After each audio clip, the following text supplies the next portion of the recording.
Assalamualaikum warahmatullahi wabarakatuh. Perkenalkan, nama saya Ginantiara Desi Prime Sahmat dari kelas 3 SIC.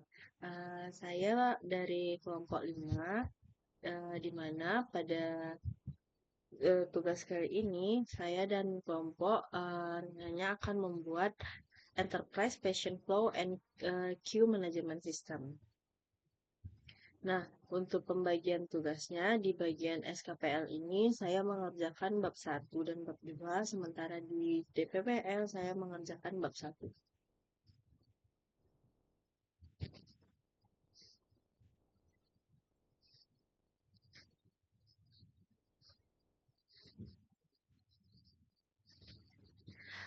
Adapun tujuan dari penulisan dokumen ini, di mana eh, sistem dari Enterprise Passion Flow and Queue Management System ini itu dirancang untuk mengatasi permasalahan yang terjadi di rumah sakit, khususnya terkait dengan alur pelayanan pasien yang kurang efisiensi, mulai dari proses pendaftaran hingga pengambilan obat di farmasi.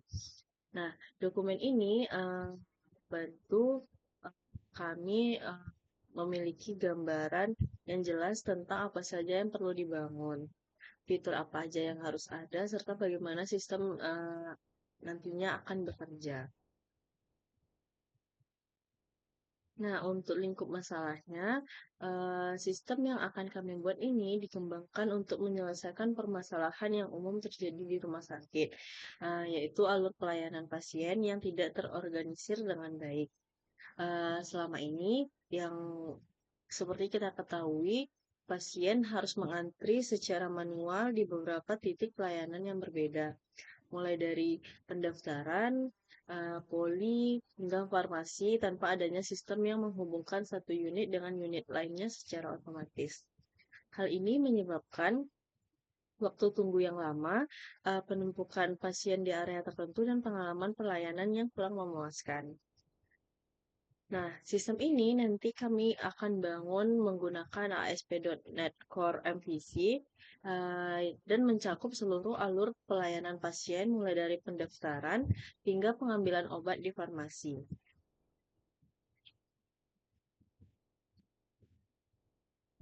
Ini ada beberapa definisi atau istilah dan singkatan yang ada di dalam dokumen ini, seperti ada ASP.NET Core MVC, ada BPJS, ada poliklinik, farmasi, kemudian ada real time, activity diagram, use case diagram.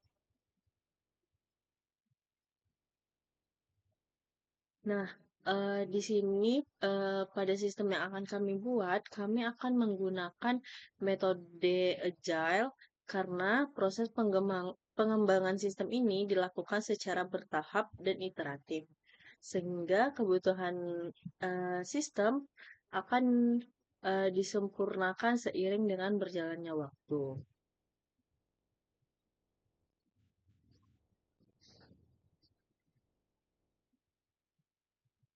Nah, di sini saya akan membacakan sistem request dari eh, Patient Flow and Queue Management System, di mana di sini ada business needs-nya, itu rumah sakit menghadapi masalah inervien- inerfisiensi dalam manajemen alur pasien. Pasien seringkali menunggu lama tanpa informasi yang jelas, data antar unit tidak tersinkronisasi, dan staf harus menginput data berulang kali secara manual. Hal ini menyebabkan pengalaman pasien yang buruk, potensi kesalahan medis, dan pemborosan sumber daya.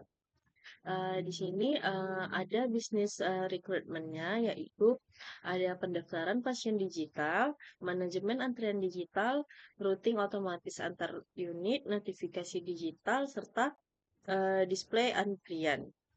Kemudian juga ada resep digital, dashboard real time, laporan analitik, manajemen pengguna. Nah, di sini untuk business value-nya yang intangible, yaitu ada peningkatan kepuasan pasien karena mendapatkan informasi antrian secara real time dan tidak perlu menunggu tanpa kejelasan. Untuk tangible-nya di sini ada peningkatan jumlah pasien yang dapat dilayani per hari karena alur pelayanan menjadi lebih efisiensi dan terorganisir. Pengurangan Pengurangan penggunaan kertas di seluruh proses pelayanan karena pendaftaran, antrian, dan resep sudah dilakukan secara digital. Pengurangan waktu tunggu pasien di setiap unit pelayanan karena antrian dikelola secara digital dan otomatis.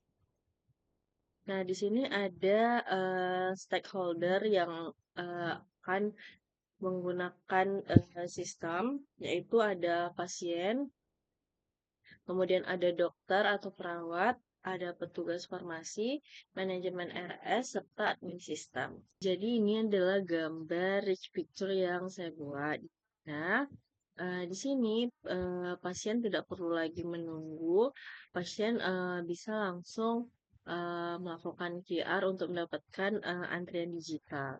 Dimana nanti admin akan mengirimkan ke pasien untuk nomor antrian digitalnya. Setelah pasien mendapatkan nomor antrian, pasien bisa memilih dokter. Dan dokter mendapatkan eh, nomor antrian yang dari pasien. Kemudian, dokter akan mengirimkan resep secara digital yang akan masuk ke si petugas farmasi. Kemudian nanti pasien juga mendapatkan lagi notifikasi ketika obatnya telah selesai. Jadi pasien nanti tinggal mengambil di tempat pengambilan obat dengan notifikasi yang ada. Nah, di sini manajemen RS bisa memantau melalui dashboard dan laporan yang ada. Nah, ini adalah lingkungan operasi di mana kami akan membuat server menggunakan frameworknya itu ASP.NET Core versi 8. Kemudian web servernya tuh DIS atau Kestrel, kemudian RAM minimumnya 16 GB, CPU-nya minimumnya 8 core, kemudian storage-nya minimum 500 GB. Kemudian di sini bisa dibuka melalui Chrome dan Edge. Kalau OS-nya di sini ada Windows 8 dan 10. Kemudian DBMS-nya menggunakan Microsoft SQL Server 2019 atau 2022 sebagai database utama. Kemudian di DPPL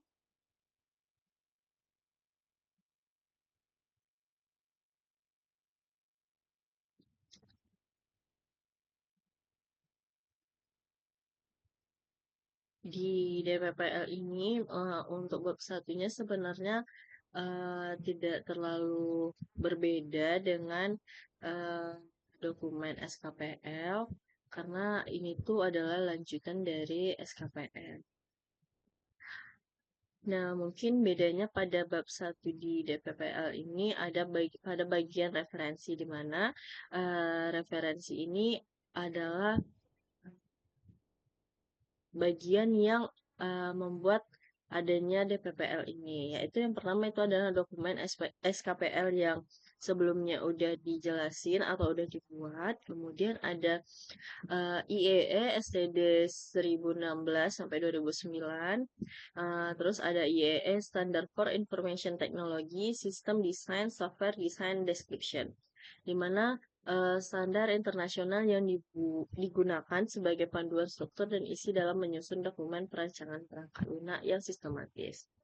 Kemudian di sini itu ada sistem antrian online BPJS Kesehatan atau Mobile JKN. Seperti kita ketahui sekarang beberapa rumah sakit serta puskesmas itu udah mewajibkan kita untuk uh, menggunakan aplikasi JKN ini. Nah, kami terinspirasi dari JKN, tapi yang akan kami buat itu terkhusus pada antrian saja. Nah, ini tuh digunakan sebagai referensi fungsional dari alur bisnis terkait integrasi sistem antrian rumah sakit dan validasi kepesertaan pasien.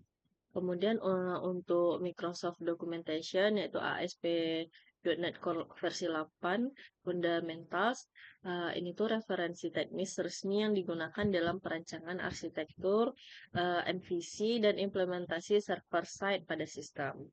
Kemudian ada Microsoft SQL Server 2019 atau 2022 Documentation, di mana ini sebagai referensi teknis untuk perancangan skema basis data relasional optimasi query pada sistem.